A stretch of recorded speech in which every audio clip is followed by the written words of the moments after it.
안녕하세요. 오늘은 링큐의 핵심 개념인 지연평가, 즉 디퍼드 익스큐션에 대해 알아보겠습니다. 링큐를 처음 배울 때 가장 많이 헷갈리는 부분이 바로 이 지연평가인데요. 쿼리를 작성했는데 왜 실행이 안 됐는지, 트리스트를 왜 써야 하는지, 다중열과 함정이 무엇인지, 이 세 가지를 오늘 완전히 정리해 보겠습니다. 유니티 프로젝트에서 이런 코드를 작성해 본 적 있으신가요? 체력이 50 이상인 강한적 목록을 뽑아두고 나중에 올 에너미즈에서 데드 에너미를 제거한 뒤 스트롱 에너미즈를 순회하는 코드입니다. 여기서 질문 하나 드릴게요. 올 에너미즈에서 적을 제거했으니 스트롱 에너미즈를 순회할 때 그 적이 여전히 포함되어 있을까요? 아니면 사라져 있을까요? 직관적으로는 이미 뽑아둔 목록이니까 포함되어 있을 것 같지만 실제로 실행해보면 죽은 적이 스트롱 에너미즈에서 사라집니다. 왜 그럴까요? 이것이 바로 링큐 지연 평가의 핵심입니다. 이해를 돕기 위해 요리 레시피 비유를 들어볼게요. 요리 레시피를 종이에 적는 것과 실제로 요리를 만드는 것은 전혀 다른 행위입니다. 레시피를 아무리 정성스럽게 적어도 종이를 적는 그 순간에는 냄비에 불이 켜지지 않죠. 누군가 그 레시피를 보고 지금 만들어줘 라고 요청하는 순간 비로소 재료를 꺼내고 조리가 시작됩니다. 링큐도 정확히 같은 방식으로 동작합니다. where, select, 오더바이를 호출하는 것은 레시피를 적는 행위입니다. 실제 필터링이나 변화는 결과가 필요한 순간, 즉 포이트로 순회하거나 트리스트 not count를 호출하는 순간에 비로소 일어납니다. 스트롱 에너미즈 변수는 결과가 담긴 목록이 아니라 나중에 이렇게 걸러줘 라는 실행 계획을 저장한 변수입니다. 다이어그램을 보면 더 명확하게 이해할 수 있습니다. 왼쪽의 쿼리 정의 구간에서 where를 호출하면 IEnumerable t, 즉 실행 계획 객체만 생성됩니다. 아직 아무 데이터도 처리되지 않은 상태죠. 그리고 오른쪽의 열거 시작 구간, 즉 포이치나 트위스트, 카운트를 호출하는 시점에 비로소 원본 컬렉션을 순회하며 필터가 적용됩니다. 결과 데이터가 실제로 만들어지는 건 이 순간입니다. 이 두 시점 사이의 간격이 지연평가의 본질이고, 이 간격 때문에 앞서 본 것처럼 올 에너미즈에서 적을 제거하면 스트롱 에너미즈 순회 시 자동으로 반영되는 거죠. 코드로 직접 확인해 봅시다. 1부터 5까지 들어있는 넘버즈 리스트에서 where로 이, 보, 다 큰 숫자를 걸러내는 쿼리를 만들었습니다. 여기서 중요한 건 8번째 줄 where를 호출한 이 시점에는 아무것도 실행되지 않았다는 겁니다. 쿼리 변수는 실행 결과가 아니라 실행 계획을 담고 있습니다. 그래서 11번째 줄에서 넘버즈에 6을 추가하면 쿼리를 열거할 때 이 6도 포함됩니다. 14번째, 15번째 줄의 포이치가 바로 그 열거 시점이고 이때 1부터 6까지 전체를 검사해서 3, 4, 5, 6이 출력됩니다. 반면 17번째 줄의 트리스트는 호출 즉시 결과를 메모리에 고정합니다. 18번째 줄처럼 스냅샷에는 그 시점의 넘버즈, 즉 1에서 6 기준의 결과가 담기고 이후 20번째 줄에서 7을 추가해도 스냅샷에는 반영되지 않습니다. 결과를 고정시킨 순간 이후의 변경은 완전히 무시되는 거죠. 지연평가와 즉시 실행의 차이가 바로 이겁니다. 같은 조건의 두 코드, 어떻게 다를까요? 첫 번째 줄은 지연평가입니다. 쿼리 변수에는 실행 계획만 들어있고 나중에 누군가 열거를 요청할 때까지 아무것도 실행되지 않습니다. 두 번째 줄은 즉시 실행입니다. 트리스트를 체인하는 그 순간 파이프라인 전체가 실행되고 결과가 리스트로 메모리에 올라갑니다.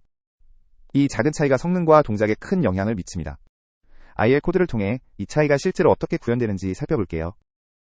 IL을 보면 컴파일러가 내부적으로 어떻게 처리하는지 확인할 수 있습니다.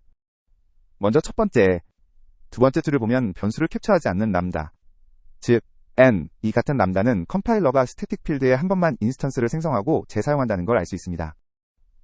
다섯 번째 줄의 br2.s 분기가 이미 캐싱된 펑크가 있으면 새로 생성을 건너뛰는 부분입니다. 변수 캡처가 없으니 GC 얼록도 발생하지 않죠. 그리고 핵심인 7번째 줄, where를 호출하면 IEnumerable t가 반환됩니다. 10번째 줄의 stroke.1을 보면 저장되는 타입이 IEnumerable int 32, 즉 실행 계획 객체입니다. 반면 즉시 실행 경로에서는 트리스트가 호출되는 순간 반환 타입이 list int 32로 바뀝니다. 저장되는 타입 자체가 다른 거죠. 그렇다면 지연평가가 내부적으로 어떻게 구현되어 있을까요? 핵심은 C샵의 yield return 키워드입니다. yield return은 반복자 키워드로 메서드 실행을 일시 중단하고 호출자에게 값을 하나 반환합니다. 그리고 다음에 moveNext가 호출되면 중단된 지점부터 실행을 재개하죠. 여기서 중요한 점은 yield return을 사용하면 컴파일러가 해당 메서드 전체를 상태 머신 클래스로 변환한다는 겁니다. 메서드가 그냥 실행되는 게 아니라 상태를 기억하며 일시정지와 재개를 반복하는 객체로 바뀌는 거죠. 링큐의 웨어가 내부적으로 어떻게 동작하는지 개념적으로 구현해보면 이렇습니다. 첫 번째 줄을 보면 반환 타입이 IEnumerable T입니다. 실제 데이터가 아니라 시퀀스를 반환하는 거죠. 핵심은 7번째 줄의 yield return 아이템입니다. 조건을 만족하는 아이템을 찾으면 여기서 잠시 멈추고 그 값을 반환합니다. 8번째 줄의 주석처럼 다음에 moveNext가 호출되면 이 지점 다음부터 재개됩니다. 이렇게 하면 전체 컬렉션을 한 번에 처리하지 않고 소비자가 요청할 때마다 하나씩 꺼내줄 수 있습니다. 이것이 바로 풀 베이스드 모델이고 지연평가의 메커니즘입니다. 다이어그램으로 전체 흐름을 확인해 보겠습니다. 왼쪽에 원본, 리스트에는 1, 2, 3, 4, 5가 있고 조건을 만족하는 3, 4, 5는 초록색으로 표시되어 있습니다. 가운데의 웨어 이터레이터가 상태 머신 객체입니다. 포이치가 게시뉴머레이터를 호출하면 이 상태 머신이 생성되고 이후 moveNext가 호출될 때마다 원본, 리스트에서 다음 항목을 가져와 조건을 검사합니다. 조건을 만족하면 커런트의 값을 설정하고 true를 반환하죠. 오른쪽의 포이치 루프는 moveNext를 반복 호출하면서 커런트 값을 읽어 루프 본문을 실행합니다. 이 구조의 핵심은 전체 컬렉션을 메모리에 올리지 않고 항목 하나씩 스트리밍 방식으로 처리한다는 점입니다. where, select, take를 체인해도 중간 컬렉션이 생기지 않고 조건을 만족하는 첫 번째 항목을 찾으면 바로 순회를 멈출 수도 있죠. 자, 이제 실전에서 가장 많이 발생하는 실수로 넘어가겠습니다. 여기서 중요한 건 에너미즈 변수가 실행 계획이라는 사실을 기억하는 겁니다. 네 번째 줄에서 카운트를 호출하면 1차 열거가 발생합니다. 전체 컬렉션을 처음부터 끝까지 순회하며 is active이고 체력이 0보다 큰 항목을 세죠. 그런데 다섯 번째 줄에서 포이치로 순회하면 2차 열거가 또 발생합니다. 에너미즈는 여전히 실행 계획이니까 전체 컬렉션을 처음부터 다시 순회합니다. 올 에너미즈가 1000개라면 필터링이 2000번 실행되는 거죠. 데이터베이스 퀄이라면 SQL이 2번 나가고 파일 읽기라면 파일을 2번 열게 됩니다. 해결책은 간단합니다. 네 번째 줄처럼 체인 끝에 트리스트를 추가하면 됩니다. 이 한 줄에서 필터링이 딱 한 번 실행되고 결과가 리스트 T에 저장됩니다. 이제 에너미즈는 실행 계획이 아니라 이미 확정된 리스트죠. 여섯 번째 줄의 카운트는 리스트 T의 카운트 프로퍼티입니다. 미리 저장된 숫자를 읽는 5, 1 연산이라 순회가 전혀 발생하지 않습니다. 일곱 번째 줄의 포이치도 이미 확정된 리스트를 순회하는 거라 추가 필터링이 없습니다. 결과를 여러 번 사용할 예정이라면 투리스트로 캐싱하는 습관을 들이는 것이 중요합니다. IL에서 비포 코드를 분석해 보겠습니다. 첫 번째 줄을 보면 멀티플 인원 메서드의 로컬 변수 타입을 알 수 있습니다. 다섯 번째 줄 로컬 변수 0번의 타입이 IEnumerable int 32입니다. 실행 계획 객체가 저장된다는 거죠.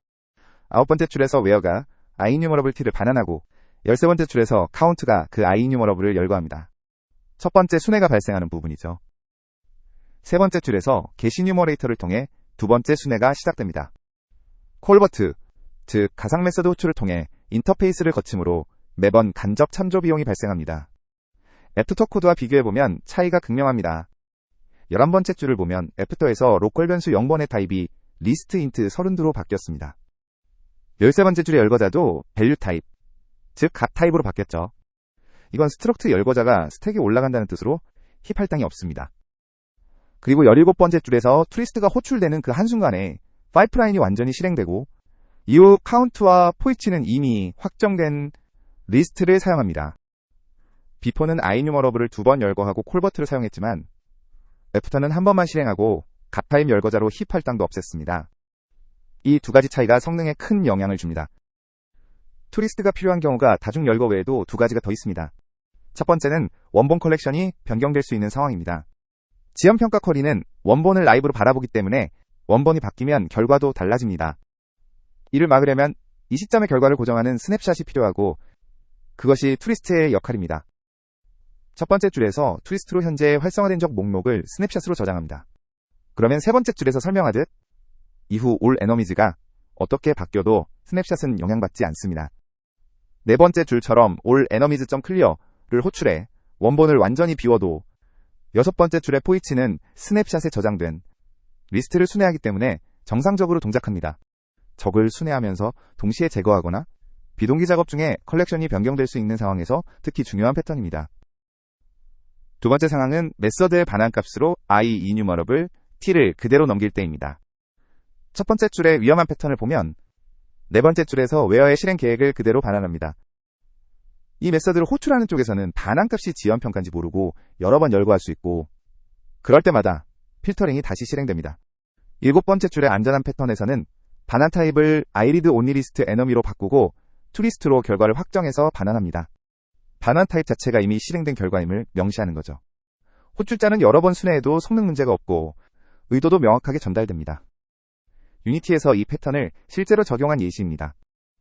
4번째 줄에 밑줄 액티브 에너미즈 필드가 있죠. 이 필드에 캐싱된 결과를 저장합니다.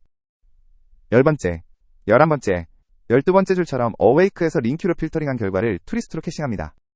어웨이크는 게임 시작 시 한 번만 실행되는 메서드라 성능에 덜 민감하므로 링큐 사용이 허용됩니다. 반면 17번째, 18번째 줄을 보면 업데이트에서 링큐 쿼리를 직접 실행하는 건 주석 처리되어 있습니다. 업데이트는 매 프레임 실행되므로 링큐를 쓰면 매 프레임마다 GC 얼록이 발생해 프레임 드랍으로 이어질 수 있습니다. 대신 20번째, 21번째 줄처럼 이미 캐싱된 밑줄 액티브 에너미즈를 순회합니다. 이것이 유니티에서 링큐를 안전하게 쓰는 핵심 패턴입니다. 이제 함정들을 하나씩 살펴보겠습니다. 가장 흔하고 위험한 함정이 바로 다중열거, 즉 멀티플 이뉴머레이션입니다. 지연평가 쿼리 변수를 2번 이상 사용하면 필터링 연산이 그 횟수만큼 반복됩니다. 코드만 보면 변수를 재사용하는 것처럼 보이지만 실제로는 매번 처음부터 다시 실행하는 겁니다. get expensive data라는 이름에서 알 수 있듯이 데이터를 가져오는데 비용이 많이 드는 상황을 가정합니다. 데이터베이스 쿼리일 수도 있고 파일 읽기일 수도 있습니다. 세 번째 줄에서 카운트로 결과가 있는지 확인하면 1차 열거가 발생합니다. 전체 데이터를 처음부터 끝까지 처리하죠. 그런데 네 번째 줄에 포이치가 실행될 때 2차 열거가 또 발생합니다. 쿼리는 여전히 실행 계획이니까요. 데이터베이스라면 SQL이 2번, 파일 읽기라면 파일을 2번 여는 겁니다. 성능 문제뿐 아니라 2번의 실행 사이에 데이터가 바뀌면 불일치 버그도 생길 수 있습니다. 해결책은 2번째 줄처럼 toList로 결과를 먼저 캐싱하는 겁니다. 데이터는 한 번만 처리되고 이후 카운트와 포이치 모두 이미 확정된 리절트즈 리스트를 사용합니다. 네 번째 줄에서 추가 열거가 발생하지 않죠. 참고로 단순히 결과가 있는지만 확인하는 상황이라면 카운트 0 대신 any를 쓰는 게 더 효율적입니다. any는 조건을 만족하는 첫 번째 항목을 발견하면 즉시 종료하므로 전체 컬렉션을 순회하지 않습니다. 함정이는 포이치 도중 원본을 수정하는 겁니다. 첫 번째 줄을 보면 지연 쿼리를 열거하면서 원본 넘버즈를 수정하고 있습니다. 지연평가 쿼리는 원본 컬렉션에 직접 접근하기 때문에 다섯 번째 줄처럼 순회 도중 원본을 변경하면 invalid operation exception이 발생합니다. 오류 메시지는 collection was modified enumeration operation may not execute, 즉 컬렉션이 수정되어 열거 작업을 실행할 수 없다는 겁니다. .NET 런타임이 컬렉션의 버전 번호를 추적하다가 변경을 감지하면 즉시 예외를 던지도록 설계되어 있습니다. 해결책은 간단합니다. 두 번째 줄처럼 먼저 toList로 제거할 목록을 확정한 뒤 세 번째, 네 번째 줄에서 그 목록을 순회하며 원본을 수정합니다. 제거 목록은 이미 확정된 별도 리스트 T이므로 넘버즈를 수정해도 toRemove에는 영향이 없습니다. 순회와 수정이 서로 다른 컬렉션 위에서 일어나는 거죠. 함정 3은 클로저 변수 캡처 지연입니다. 지연평가와 람다 캡처가 결합되면 예상치 못한 결과가 나올 수 있습니다. 먼저 안전한 경우를 보겠습니다. 다섯 번째 줄처럼 루프 안에서 스레시홀드라는 새 지역 변수를 만들고 i를 복사한 뒤 여섯 번째 줄에서 스레시홀드를 캡처합니다. 각 반복에서 스레시홀드는 다른 변수이므로 여덟 번째 줄 설명처럼 나중에 열거해도 캡처 당시의 값 0, 1, 2가 각각 반영됩니다. 반면 10번째 줄의 위험한 경우를 보면 14번째 줄에서 루프 변수 i를 직접 캡처합니다. i는 루프 전체에서 공유되는 변수입니다. 루프가 끝나면 i가 3이 되는데 나중에 열거하면 모든 쿼리가 n3 조건을 사용하게 됩니다. 쿼리마다 다른 조건을 기대했다면 의도와 전혀 다른 결과가 나오는 거죠. 함정사는 유니티 개발자에게 특히 중요합니다. 유니티의 GC는 .NET 표준 GC와 다릅니다. 유니티는 벨 GC라는 방식을 사용하는데 세대별 구분 없이 전체 힙을 한꺼번에 스캔합니다. .NET의 세대별 GC는 단면 객체를 효율적으로 처리하도록 설계됐지만 벨 GC는 그렇지 않습니다. 그래서 링큐가 만드는 단면 객체들, 즉 열거자, 클로저, 중간 i 이뉴머러블 t 객체들이 쌓이면 GC가 더 자주, 더 오래 실행됩니다. 이것이 프레임 드랍으로 이어지는 GC 스파이크입니다. 위험한 예시입니다. 업데이트는 몇 프레임 실행됩니다. 60fps라면 초당 60번, 1분이면 3600번 실행되는 메서드죠. 여섯 번째 줄에서 toList가 호출될 때마다 새로운 리스트 T 객체가 힙에 생성됩니다. 초당 60개의 리스트 T, 그리고 그 과정에서 생성되는 열거자와 람다 클로저까지 더하면 힙의 단면 객체들이 끊임없이 쌓입니다. 결국 GC가 돌면서 프레임이 튀는 스파이크 현상이 발생합니다. 벡터 3점 디스턴스 계산 자체도 비싸지만 GC 열록이 함께 발생하면 더 심각해집니다. 안전한 패턴은 두 번째 줄처럼 재사용 가능한 버퍼 리스트를 필드로 선언해 두는 겁니다. 업데이트에서는 여섯 번째 줄처럼 클리어만 호출합니다. 클리어는 리스트의 내용을 비우지만 내부적으로 할당된 배열은 유지합니다. 배열을 새로 만들지 않으니 힙 할당이 없습니다. 여덟 번째 줄부터 포이치로 수동으로 필터링해 밑줄 니어바이 에너미즈에 추가하고 14번째 줄에서 그 결과를 사용합니다. 링큐처럼 선언적이진 않지만 매 프레임 핫패스에서는 이렇게 수동 루프와 버퍼 재사용을 사용하는 게 올바른 선택입니다. 유니티 프로파일러에서 GC.점 얼록이 핫패스에서 보인다면 링큐 사용을 가장 먼저 확인해보세요. 링큐는 C# 3.0 내 3.5에서 도입됐습니다. 지연평가의 핵심 동작 방식은 도입 이후 지금까지 바뀌지 않았습니다. C# 3.0에서는 첫 번째 줄의 쿼리 표현식 문법과 여섯 번째 줄의 메서드 체인 문법 두 가지를 제공했고 두 방식은 완전히 동일하게 동작합니다. 개인적으로는 메서드 체인 문법이 더 유연하고 읽기 쉬운 경우가 많아서 많이 사용됩니다. C# 4.0 내 4.0에서는 P링큐, 즉 패러렐 링큐가 추가됐습니다. as 패러렐을 체인에 추가하면 필터링이 여러 스레드에서 병렬로 실행됩니다. 지연평가 개념은 그대로 유지됩니다. 다만 멀티스레드 특성상 원소의 처리 순서가 보장되지 않으며 스레드 동기화 비용이 있으므로 컬렉션이 충분히 크고 연산이 CPU 집중적일 때 효과가 있습니다. C# 8.0 넷 코어 3.0에서는 아이어싱크 이뉴머러블 T와 어웨이트 포이치가 추가됐습니다. 지연평가 개념이 비동기 스트림으로 확장된 겁니다. 아이어싱크 이뉴머러블 T는 일반 아이뉴머러블 T와 달리 각 무브넥스트 어싱크 호출이 비동기 작업입니다. 그래서 네트워크에서 데이터를 가져오거나 파일을 읽는 I/O 작업을 논블로킹으로 처리하면서 동시에 항목마다 즉시 처리를 시작할 수 있습니다. 전체 데이터가 준비될 때까지 기다리지 않아도 되는 스트리밍 방식이죠. 코드로 확인해 봅시다. 두 번째 줄의 get items 어싱크는 비동기 스트림을 반환하는 메서드입니다. 여섯 번째 줄에서 await task.delay로 비동기 대기를 하고 일곱 번째 줄에서 yield return으로 값을 하나씩 반환합니다. 비동기와 지연평가가 결합된 겁니다. 11번째 줄의 await 포이치가 이를 소비하는 방법입니다. 항목이 준비될 때마다 즉시 처리를 시작하므로 전체 100개가 다 준비될 때까지 기다릴 필요가 없습니다. DB에서 레코드를 스트리밍하거나 실시간 데이터를 처리할 때 매우 유용한 패턴입니다. 닫는 6에서는 실용적인 연산자들이 추가됐습니다. 두 번째 줄의 청크는 시퀀스를 n개씩 묶어주는 연산자입니다. 페이지네이션이나 배치 처리에 유용하고 지연평가를 유지합니다. 다섯 번째 줄의 디스팅트와는 기존 디스팅트와 달리 특정 키를 기준으로 중복을 제거합니다. 에너미.점 타입이 같은 적이 여러 명 있으면 타입당 한 명만 남기는 거죠. 여덟 번째 줄의 민바이와 맥스바이는 비교 기준을 직접 지정할 수 있어서 가장 체력이 낮은 적이나 가장 높은 적을 바로 찾을 수 있습니다. 마지막으로 핵심 규칙을 정리하겠습니다. 쿼리 결과를 한 번만 순회할 거라면 iEnumerable t를 그대로 써도 됩니다. 불필요한 메모리 사용을 줄이는 게 목적이죠. 하지만 결과를 여러 곳에서 사용한다면 반드시 toList나 toArray로 캐싱합니다. 카운트 확인 후 순회하는 패턴도 toList로 먼저 캐싱해야 두 번 실행을 막을 수 있습니다. 단순히 결과가 있는지만 확인하는 거라면 any가 최상입니다. 첫 항목을 찾으면 바로 멈추거든요. 유니티에서는 업데이트 같은 핫패스에서는 링큐를 아예 쓰지 않는 것이 원칙입니다. GC 열록이 프레임 드랍으로 직결됩니다. 반면 어웨이크나 스타트는 성능에 덜 민감하므로 링큐와 toList 캐싱을 함께 써도 괜찮습니다. 이 표를 기억하면 링큐 지연평가를 올바르게 활용할 수 있습니다. 지연평가는 설계 의도를 이해하면 강력한 도구입니다. 실행 계획과 실행을 분리한다는 개념 하나로 파이프라인 조합, 메모리 효율, 조기 종료가 모두 가능해지죠. 여러 번 열거할 쿼리는 반드시 toList로 캐싱한다는 규칙만 지키면 대부분의 함정을 피할 수 있습니다.